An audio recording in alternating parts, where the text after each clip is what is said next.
This is Freedom having his very first chicken quarter. His very first raw chicken quarter. What do you think, buddy?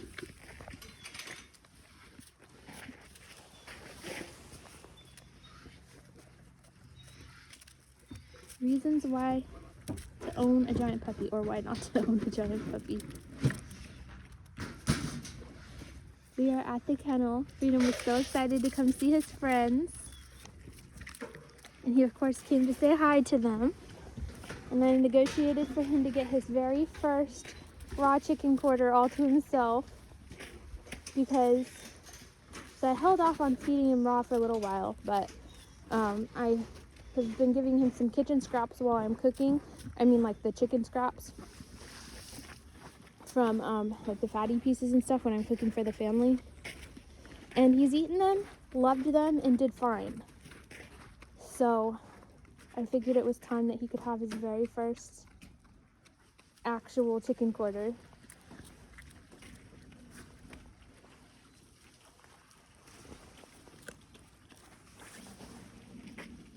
So we feed a combination of food. I like the idea of feeding raw, but it's not always affordable to do fully raw. And plus, I like to give them an option of what else to eat because I personally wouldn't want to eat raw. But I understand it's like natural for canines to eat raw. So we give them free feed kibble so they can have that whenever they want, as much as they want is the goal. And then sometimes I'll cook like a big pot of beans, like pinto beans. And then sometimes I'll cook rice. So they'll have rice and beans, which is like a lower cost real food rather than just giving them kibble. And I like for them to have real food, and they like to have real food. Instead, like if I was a dog, I would get so tired of just eating the same old kibble. Sorry, there's a dog. Are you missing? You want some energy? You poor baby. Sorry, the kennel's behind me. And there's a dog that could use some attention, and she may have not gotten her chicken yet. So there's like a low-grade whine going on back there. Yeah, here he comes with their chicken. We gotta clean up back there, pardon our mess. We just got here a little bit ago. But anyway. Back up.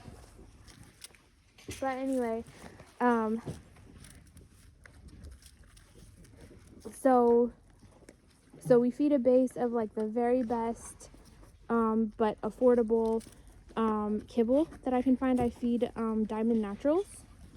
So I try to avoid like, I don't like stuff that has corn as the first ingredient or anything. So I like Diamond Naturals ingredient list. So that's what we go with as a base. But since that could get boring for a dog, we do the chicken and rice for the adults, and then for puppies I think it's like a lamb and rice puppy food for a large breed.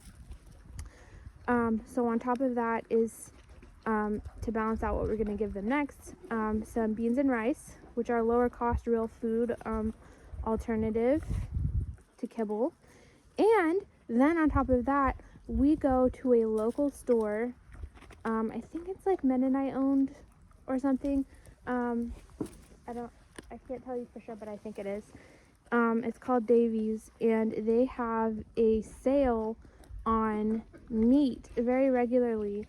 And this chicken is only, let's see, when we started buying it there, it was 79 cents a pound, which you would think is great. But it's gone down all the way to 55 cents a pound for chicken leg quarters.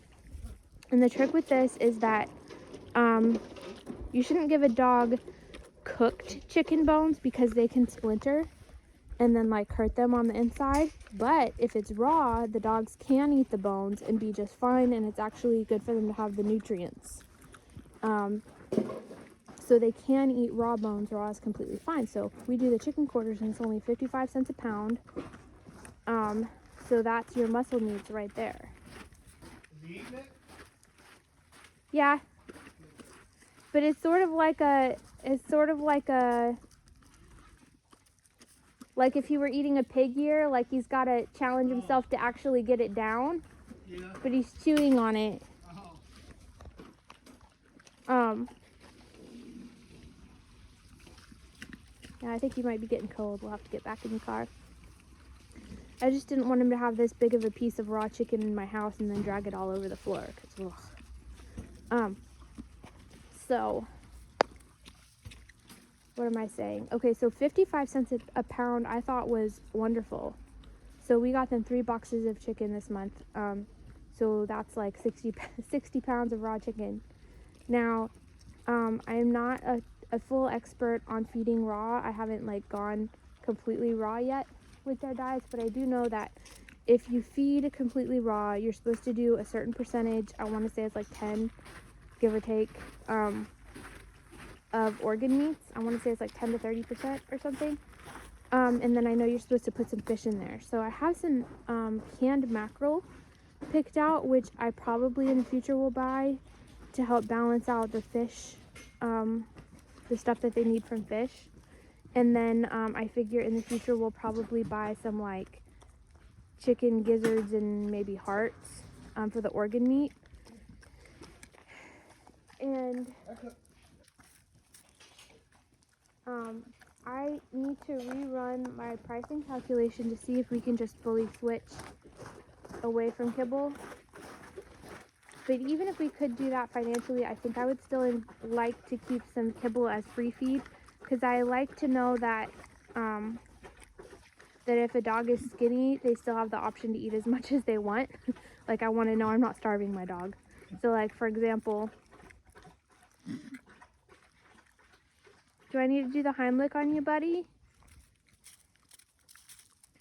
For example, my first big male, they say they grow like 2 years up and 2 years out. Well, I got him when he was about 18 months old. So he was about as tall as he was going to get, but he wasn't all filled out yet.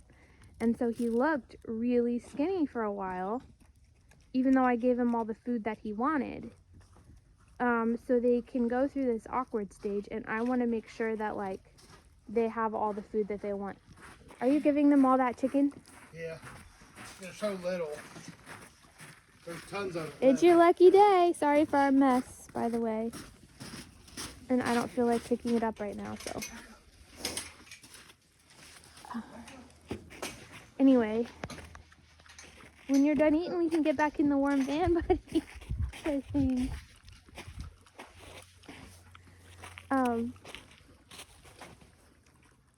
By the way, our roof seems to be paying for itself. It looks like branches fell down. I can see right there in our new kennel build how there's a dent in the roof already. So, pardon all of our mess. Like there's stuff out that should be like organized off to the side. But I think overall the design is working, if you can overlook the mess. We've got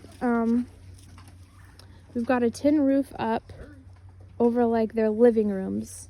So each one of these 10 by 10s is like a living room, and inside of the living room is a box. We've got a couple of different kinds, like that one's bigger. If you can even see it over there, we took this one out and replaced it with a homemade bigger one. But each she has a heated box, and then they have a box. We had heat running to one of the boxes, but they refused to use it, so we built them a whole other box. I say we, my husband and my dad built a whole other box, and we got them this expensive, nice heating pad for inside of it, and like when they lay on it, it heats up. Plus, if you get in there, it's so much warmer than the outside. Like I've been in it myself, and it's wonderful. They did a really good job on it. You should see how nice it looks on the inside. Anyway, so this is like their 10 by 10 living room. In their case, they share 2 of these, since it's 2 dogs that get along really good. So they have like, 20 by 10. And then we leave the door to their fenced-in area open. Their fenced-in area goes over the bank. There's a bank, like a drop-off there for like lots of exercise, and then off into the woods. And each of them have a nice large fenced in area for exercise, and that seems to be keeping them pretty happy, wouldn't you say? Yeah. They used to break out sometimes. Sometimes one of them would break out, but now they don't break out at all, so they seem to be pretty happy. Of course, you'll see they get excited when we first arrive, but that's normal because they're dogs.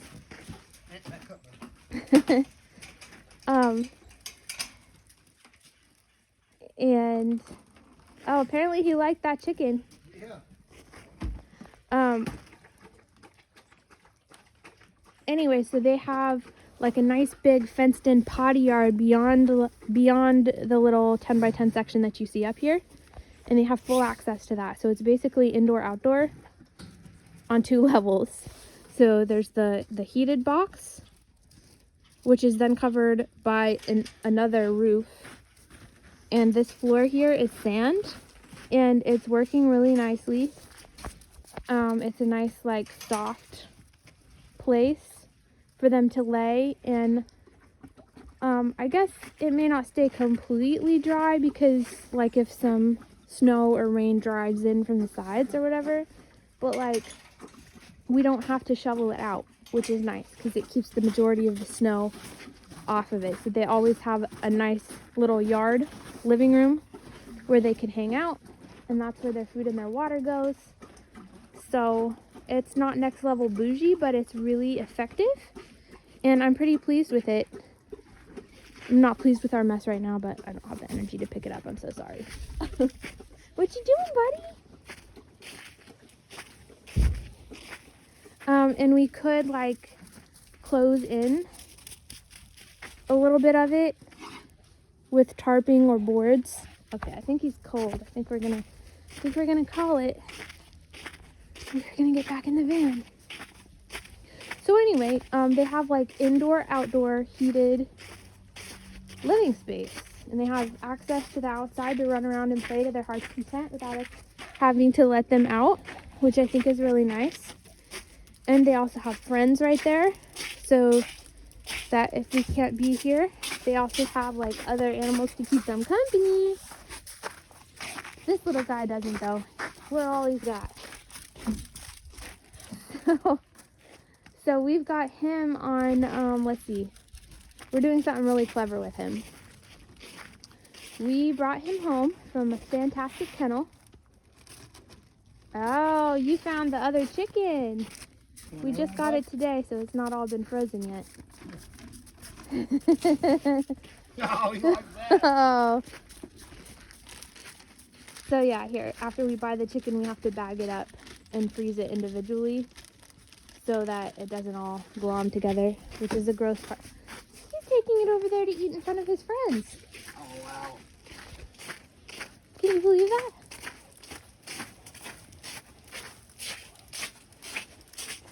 Can you believe that? I'm sorry, doggies. I'm so sorry. I'm so sorry. Did you get enough chicken? You want me to ask for more for you too?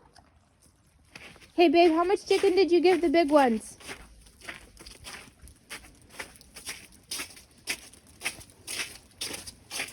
Did you give the big ones all they could eat? Did you give the big ones all they could eat? Oh, yeah. They got about 3 pounds apiece. Well, I heard a little whining. Freedom's eating right in front of them. Well, like a rude because little he's puppy. eating right in front of them. Should I allow it? I don't know. They might resent him. Freedom, come here. Come here, buddy. Good boy. Let's eat over here. We don't want to eat in front of our friends, okay? That's rude. Let's eat in the yard over here. Yeah. Come on, buddy. We don't want to eat in front of our friends. You can eat in the yard.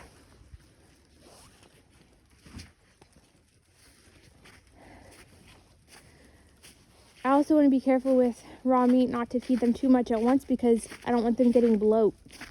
And with a high value food like this, they might want to cram all they can in before they realize how full they are. So it's probably wise to not give them more than they already ate. Right? I would say like 4 pounds is the cap. So maybe they could each eat another pound. Would you say they had 3 pounds apiece already? Yeah, roughly. All right, so sorry for that ADD tangent. Let me remember where I was. Oh, we're doing something really clever with this puppy. So we might show him when he gets bigger. He's from stellar lines. Like, he's line bred on arguably the greatest show dog in Mastiff history, Hollisey's Medicine Man. And that dog shows up a lot in Freedom's pedigree. He's pretty line bred on that dog.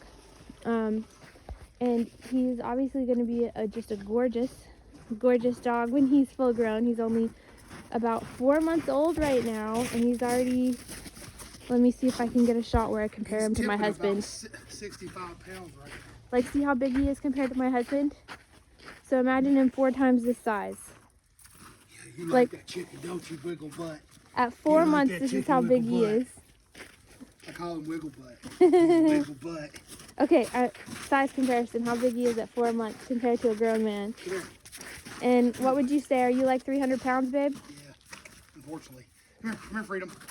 Come here, buddy. Good boy. Good boy. So compared to a grown man that's, what, 5'11"? Yeah. 300 pounds? With super broad shoulders. That's how big the puppy is now. So imagine him 4 times his size. So he's going to be a fantastic big dog.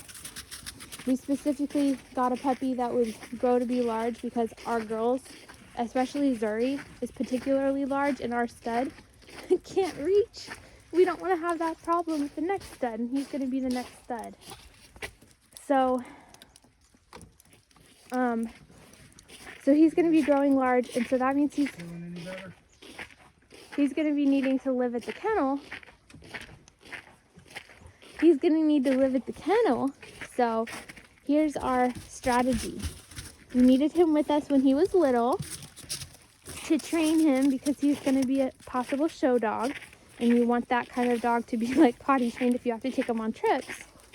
And plus I wanted a nice little puppy inside, which was nice. But now he's getting big and messy.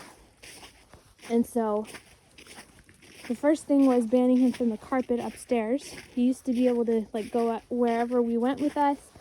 We would take him to church with us and do drive-in church. We would take him, if we came over to my parents' house for Thanksgiving, in a little tote. We just took him everywhere with us. We let him sleep with us. He could just follow us everywhere. And I took on the responsibility of cleaning up whatever messes that he made on the carpet, which meant I was having to constantly shampoo the carpet, which was disgusting and took a lot of time because I only have a little shampooer. So we had an unfortunate incident where he stepped in his poo and tracked it through the house a couple of times, and that was it. My husband banned him from the carpet because I didn't have the energy to keep up. And I'm gonna let my husband pick up bad stuff. Yeah. If you will. Maybe I'll do it next time. Anyway, right now let's concentrate on the video. Hi, babies. Are you saying bye to your friends? Bye-bye, friends. Bye-bye, friends. Bye-bye, Zuri. Mama loves you. I think he's just about big enough to play with them without the fence in between. Maybe not quite. Zuri's still pretty big. She's gonna be his wife. She just has to wait for him to grow up a little. Well, if anything goes wrong, then you're in charge because I don't have the energy. All right, you're about to witness another first. Anyway, so what we're doing is, first of all, he was with us everywhere and we just cleaned up the mess. Now he's relegated to the first floor, which is easier to clean. And we're bringing him on these special field trips to the kennel to see his friends and run around. And now we just today introduced a special chicken that he gets when he's at the kennel. So we're teaching him to like the kennel. We're teaching him to like the kennel. That way, hopefully, it's not too much of a shock to his system when he comes over here to live after it warms up outside. So we're keeping him inside for the cold part of winter.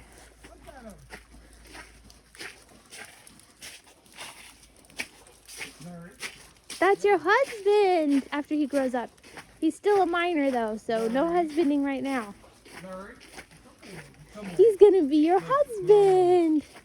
So look at how he's almost as tall as she is, isn't he?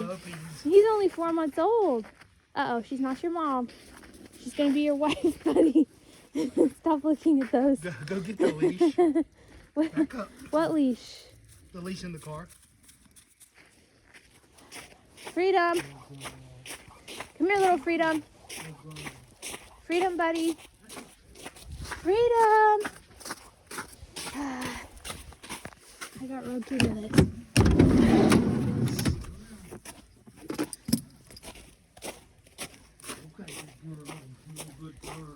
See, the problem that if there's too high energy, if the big dog gets too high energy, she could intimidate the little dog trying to play with him. Say she's just happy to be She's up. a sweetheart. Her eye needs wiped off. Yeah. Here's the leash, babe. Here, put the leash on him and take him back to the car, will you?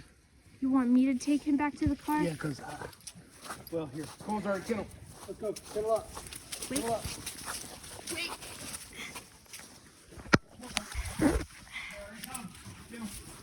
Good girl. Sorry, hold on. Help. Zari, Zari, come here. He's too hyper full. Come on. Stop. Hey. Zari, get him. Freedom. Zari, stop. Come here, Freedom. Zari, Freedom. Zari. Come here, Freedom. Come here, buddy. Well, I think it's a pretty good interaction. He's just trying to keep it from escalating. She did good. Good job, buddy. What a good I doggy. was too excited. I didn't. Come on. There's a stress before the storm that happens in mastiff fights, which he was trying to make sure he prevented any kind of a fight Let's go. when he noticed the energy be really high. Yeah, you gotta So- watch their energy levels. Yeah, it's all about energy. So anyway, this little guy, he's almost as tall as she is now, would you say? Well, he's about a good half of her size. Good half of her size. He's approaching her height. So he should be bigger than her He'll be bigger than her for sure. and able to reach, which is the Zuri- goal. Zuri's only 200 pounds. Well, she's huge and she's tall. Yeah.